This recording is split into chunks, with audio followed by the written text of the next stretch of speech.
Hello guys, welcome back. Now today I want to talk about the trade deadline and really the Dallas Stars really review of the trade deadline, what they did, what not they did, and just overall my feelings from it. Now, I'm just going to say this right now, looking back on the trade deadline, everything that happened, all the moves that everybody made, I am just overjoyed that the Stars did absolutely nothing at this.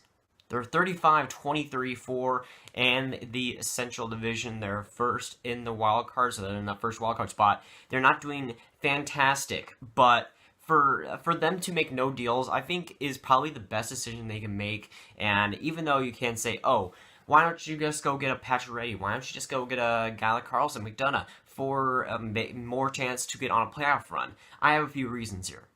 One, and probably the biggest reason, the prices for these type of guys were ridiculous. Evander Kane got a first, and the price for Thomas Tatar, who has like 28 points, was absolutely ridiculous. I wouldn't say they got fleeced on it, but wow, they paid a lot for that. And from a guy like Mike Pacioretty, who is probably going to get asked for a lot more for the Canadiens than what the Detroit Red Wings actually ended up getting. Just Montreal would have gotten a lot more if Dallas Stars ended up trying to go for him and pursue him and make a deal. Yeah, just like getting Max Pacioretty alone, a guy like that would have just been ridiculously too much for me to even handle. So just to recap everybody, the Stars made 0 moves, 0 trades on the trade deadline, and it's great in a sense because my biggest reason, again, besides the trade prices, is the second reason is this is not our year, man. You have the Nashville Predators, the Winnipeg Jets, the Golden Knights, 3 just serious contenders in the West Division, and it really isn't our year to go for it. We're not that great of a team. We're decent. We're not great. Having just monsters in that Western Division, Western Conference, and teams like that, let them get the cup before us. I don't need to get the cup right now. This just isn't our year. It isn't our year to go on a deep cup run. I can already see that. We might get to round 1, maybe even round 2 in the playoffs, but we're going to face a team like Nashville, a team like Winnipeg, and we're probably going to get crushed in either of those two. So I just don't think that's our year. I just don't think that we're going to beat against those two teams. But next year, that's a different story.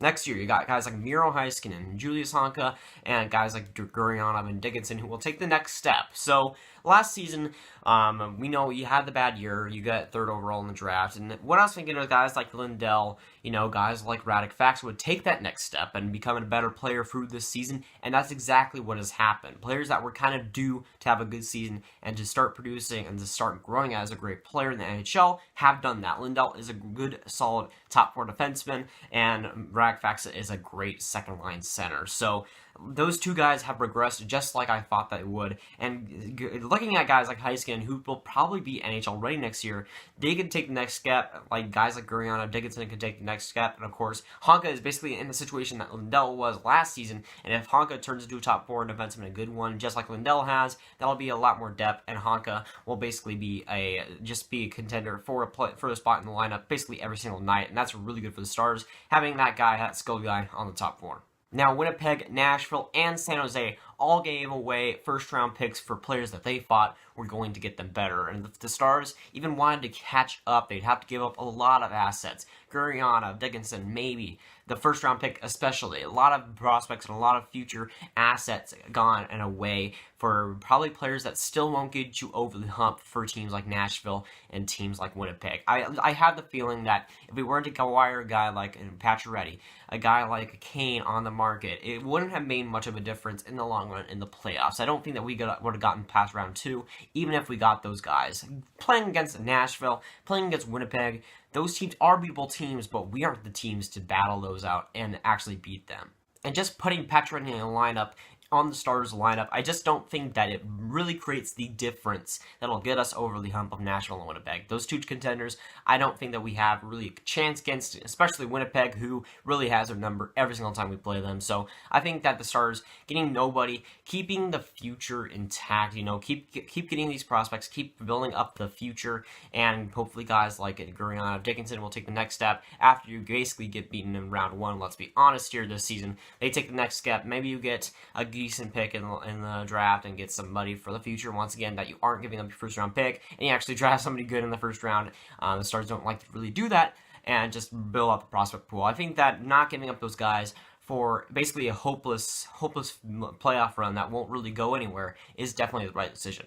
And I'm not even talking about the prices for a guy like Erik Karlsson, who you'd have to give up like a franchise kind of deal back. At least Heiskanen, at least that first round pick, maybe Guriana, maybe Dickinson too, also in that deal, maybe Lindell also. You have to give bunch of assets that are probably not going to be worth it in the long run, especially if Karlsson doesn't want to re-sign here, and if he does, it's going to be for a lot of caps. So I just don't think that going for a guy who's going to do that would have been the right decision. Of course, they didn't do that, which I'm especially grateful for.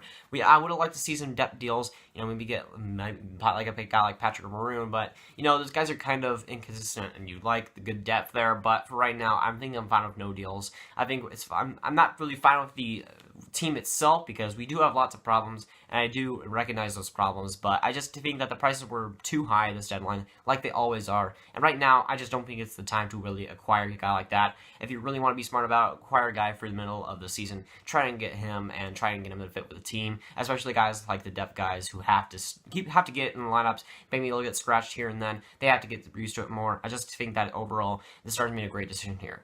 I know it's very tough to say, the Stars are going to be realistically out in the first. If we get to the second round, I think that's pretty successful, and of course, who knows what happens then. The playoffs are a wacky thing, but I just don't think it will really have the depth necessary, really don't have the goaltending necessary to go on a deep run, and even if we do, I'd be wholly excited, but I just don't think it's going to happen when there's guys like Nashville, when there's teams like Winnipeg, these contenders that'll probably just blow us out. I just don't think it's realistic, and I don't think Stars should get their hopes too high. It could happen, but it's probably not going to do it. I have my sights set on next year. That year is probably the year to go for it. And also, today I found out that the Stars have the second hardest schedule in the league for the remainder of the season. According to win percentage, that is utterly ridiculous. The Stars they just can't play like they have played in this last week. They have to be beating teams now more than ever.